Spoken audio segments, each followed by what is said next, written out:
Hey, y'all. So I didn't completely finish the other night. So I didn't pull the back plate off the engine and I didn't take the last main cap out. Part of the reason is because the engine stands in the way of my ratchet and I didn't want to get out some other tools. And then when I get out the engine stand and make a big mess, and it was running, I was already, it's like 1:30 in the morning.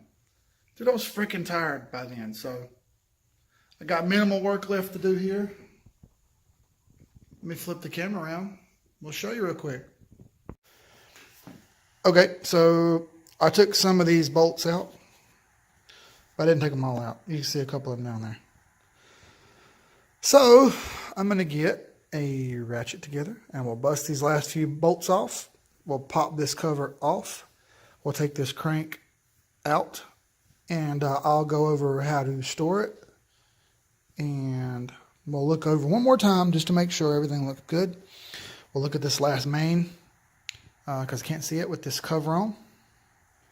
And man, we'll be just about ready to go through and try to clean this thing one day.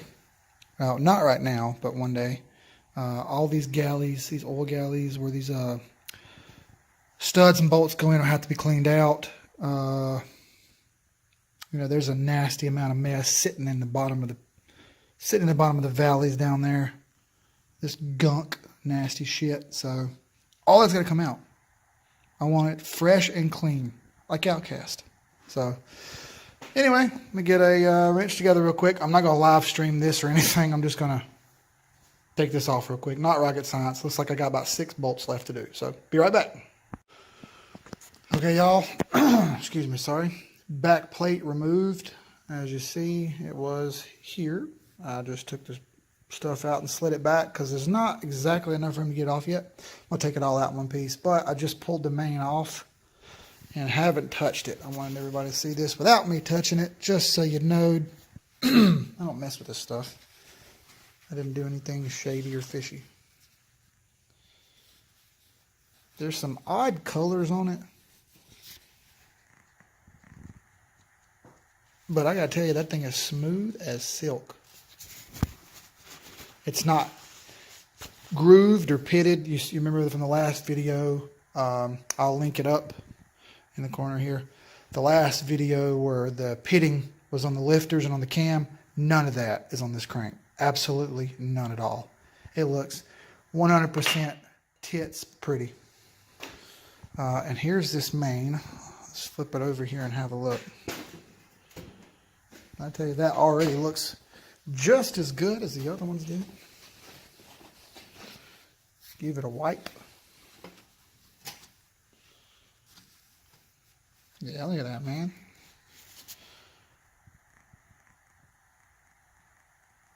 It's like glass. I mean, it's just like... Just let me be a Chevy hater for a minute and say how much I'm a Ford guy. But you're an asshole if you don't realize that these damn LSs are tanks.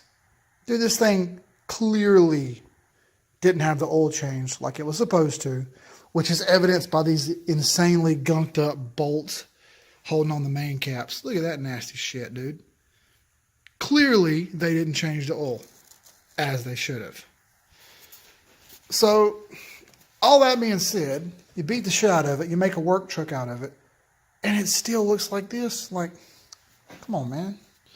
Drop your bias, release your stupidity, and realize these things are tanks. And I'm going to try to blow it up.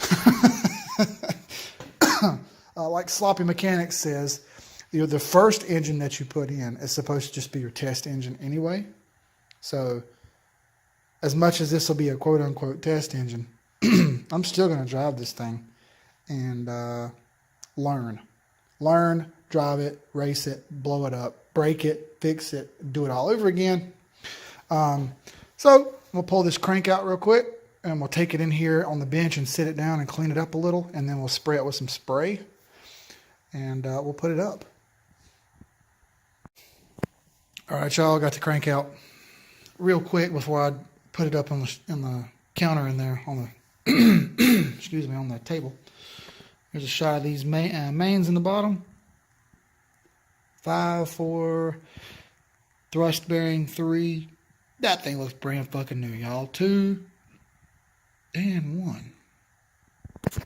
I mean, what else can you ask for? Y'all, that's beautiful. Beautiful. You can see some of the gunk down there I was talking about now. That shit sitting in the bottom. It looks liquid, but it's not. It's like half-dried silicone out of the tube. It's really gross. So we'll get it all out. I'm going to spray the shit out of it with all kind of stuff.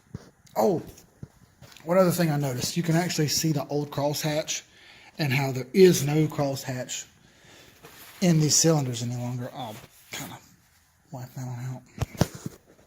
You see there? Clearly you can see the old crosshatch and the lack of one now. So don't worry. We'll make a new crosshatch. And it'll look good. So, all right, now I will get this crank in here and we'll clean up on it a little bit and go over it. All right, y'all. So got the crank in here on the workbench. So it's in really good shape, like I was saying. You can see the mains. I've already got some WD-40 on these. I'll wipe it off there just so you can see, but they're smooth as silk. Fingernail doesn't catch. That's the rod bearing journal. All right, another one. These are the mains. I haven't wiped them down yet, as you see. So I wanted to explain a little bit about the reluctor wheel.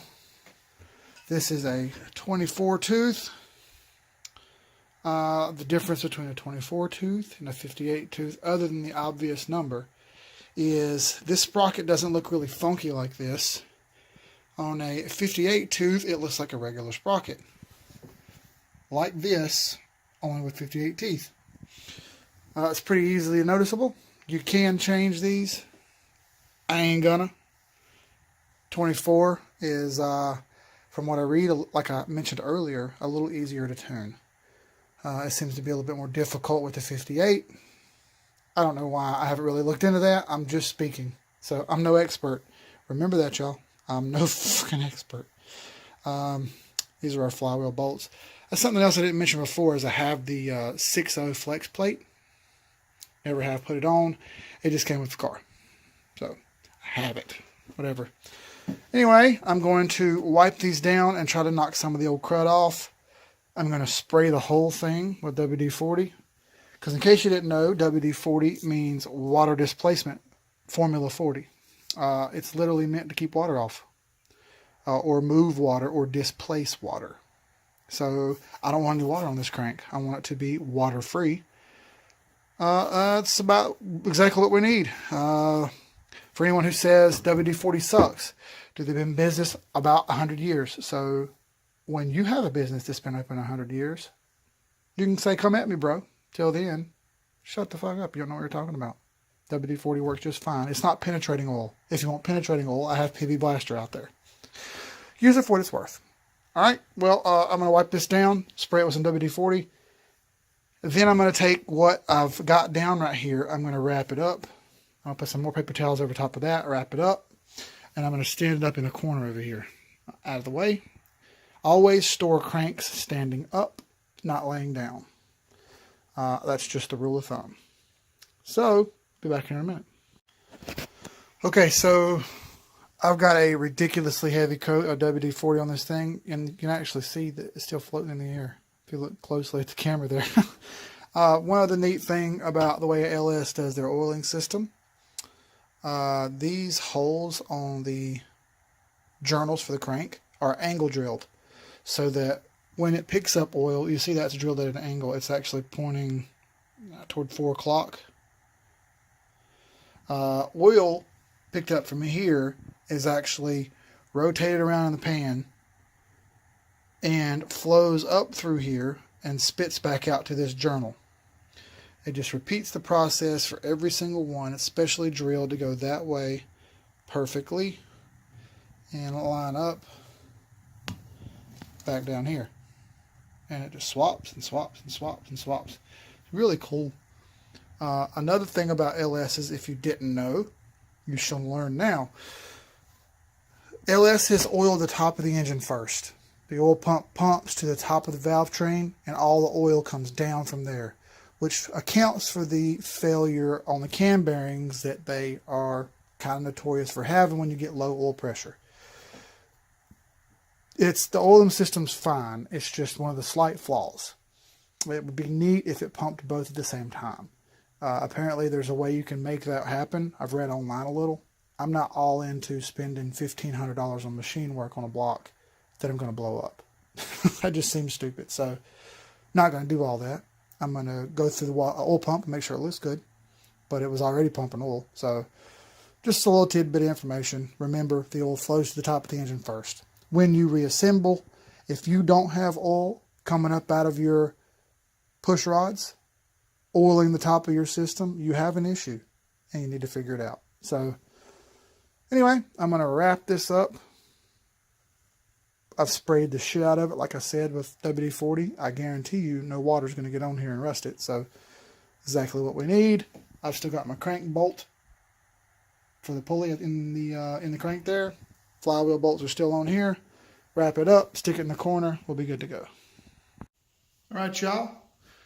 I got the block pushed back over here. I sprayed it down just like I did the crank with a shit ton of WD-40.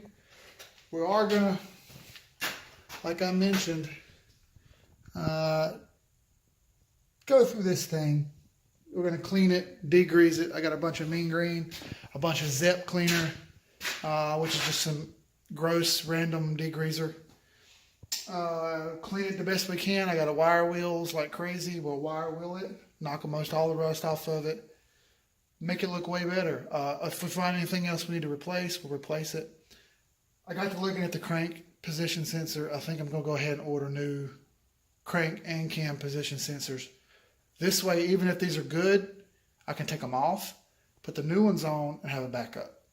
That way the old ones can just be the backup, like I'll take to the track. And if they break, I got something to get me home. So, with that being said, that's probably going to be it for the night. I'm not sure what I want to work on next. I got to get some parts. I need a cam. I need springs. Unfortunately, I need lifters now. So I'm going to get a hold of a guy tomorrow, see if he sells lifters. I already know he sells cams. So I'm going to see if I can get lifters too. What else do I need? That's about it. Then it's ready to go back together. Oh, head gaskets. I'm going to get some LS9 4.1 bore head gaskets. They're 7-layer MLS head gaskets. From what I can tell online, those are probably the best ones to use for boosted applications, which is what we're going to have. There's 7 layers, but they still compress down to the same size as a steel gasket. That's pretty cool. We'll use those head gaskets. Got to order those. I need to order some assembly lube because I don't have any yet. I need to go buy some oil, a bunch. I need to get a gasket O-ring for the pickup tube for the oil pump. And once I go through this and start looking at stuff, I'll figure out if I need anything else. I'll write it down. Also, I want to give an update on what I've spent, because I did buy a couple things I haven't mentioned yet. We'll get to those later. Till then, guys, here's a couple videos for y'all to watch. Watch them. Why not? You don't have to watch them long. You don't want to? Scroll through. No problem with me. Anyway, see y'all guys later. Peace.